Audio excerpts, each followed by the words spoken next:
talk about 5 signs of nervous system healing that don't actually feel or look like healing. These are 5 signs that you're actually on the perfect path, even if it doesn't feel like it yet. When you start healing your nervous system, it is not going to look the way you expect it to look. The way you would want to judge your nervous system healing is based off of, am I feeling better? Is my life getting better? Do I feel calmer? But those are the wrong questions to ask. Healing your nervous system often feels emotional, confusing, and messy. And the great news is that's actually proof that it's working. But why should you even listen to me?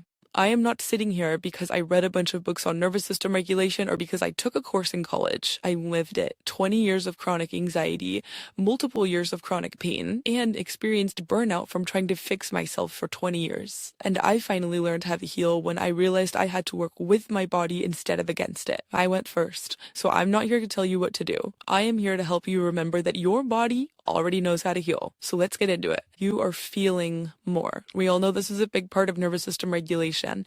Avoiding the feelings that have come up over the years, avoiding, distracting, pushing them down, running away from them, stuffing them. If you are healing, you're going to be feeling more emotionally. Emotions that you used to bury and run from will be rising to the surface. So if you start feeling like you're having some emotional outbursts, crying randomly, getting angry, getting irritable, that was a common one for me. I had avoided anger and irritability my entire life. I kind of ran more on the anxious side. And when my nervous system began healing, I started feeling these emotions that I had never let myself feel because I was taught that anger was bad. I was modeled that I didn't want to be an angry person. And so a part of my healing was letting anger rise to the surface and letting it move through me. It wasn't a sign that something was going wrong. It was a sign that the emotions that I had buried were now having a chance to express, and I needed to get out of the way and let them do that. After years of suppressing your emotions, you finally start regulating and you see those emotions coming up as an excellent sign that you are healing. You lose interest in hustling energy.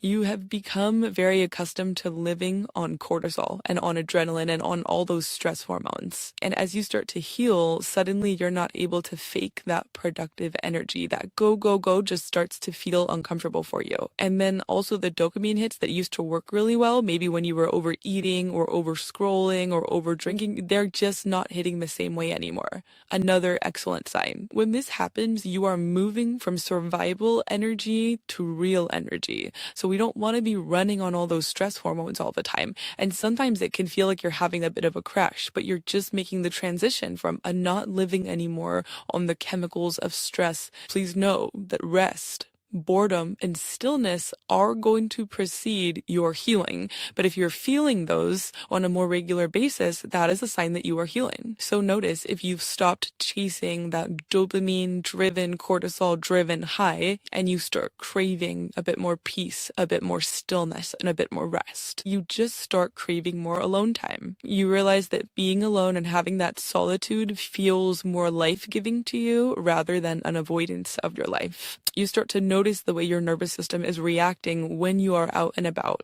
This was something huge for me. I went on a trip to Minnesota. I went to the Mall of America. I did all of these things that had lots of bright lights and lots of stimulation, and my body reacted so extremely to all that stimulation that I got really good at noticing how I needed to downshift.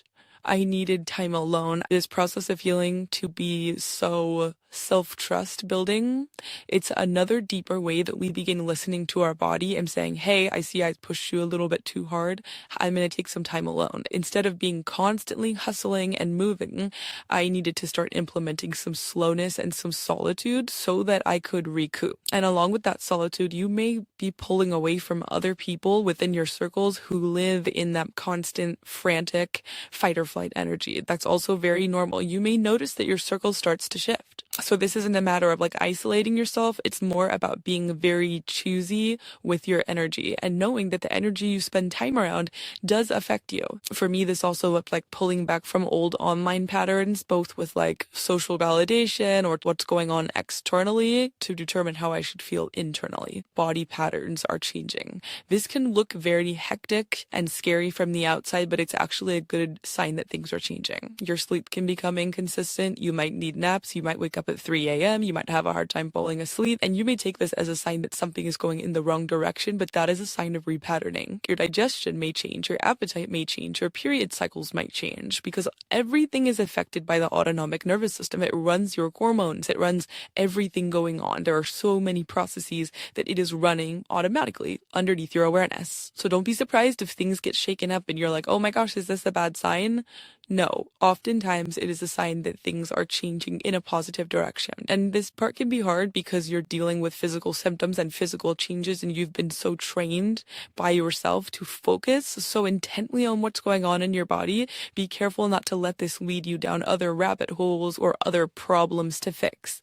Most of this is letting our body work it out and not getting involved and stepping back and saying, I know you know what to do with this. I'm going to get out of the way. Allow your body to do what it needs to do. You start noticing instead of jumping into fixing. You notice that you're giving yourself more space. You notice that you are placing a pause before your reaction, and that pause is creating the ability for you to respond. Responding is a choice. Reacting is a default pattern. You start noticing the sensations you're having, and you don't get hooked into them. You don't get locked into focusing on them and fixing them and making them go away. You get cozy with your symptoms and your sensations. You bring them along for the ride. This is one of the biggest signs that you are healing, and that is the nervous system learning that ability to feel safe in this stillness with or without sensations.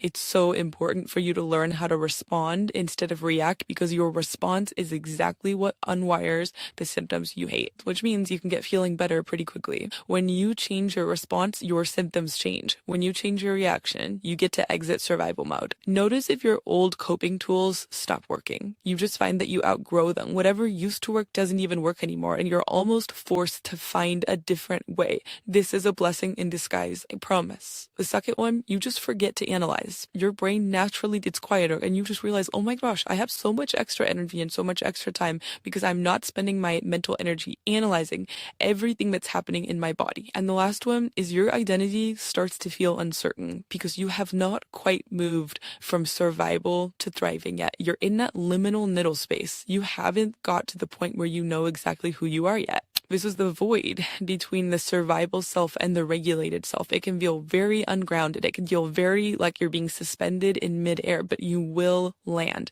Just because things look messy from the outside does not mean that the changes are not being made on the inside. You know when you have done the work of stopping all the doing. And what I mean by that is when you have given up the fight, when you have abandoned the rabbit holes, when you have stopped trying to fix and micromanage every symptom, every thought, every feeling, and you begin allowing and letting your body do the work of regulation. Our bodies are self-regulating machines. They know what to do if we get out of the way. If you have done that, trust that your healing is taking place. Trust that even the messy signs show that you are on the right path. Thanks for watching this video, and if you liked it, please like and subscribe. We'll see you guys next time.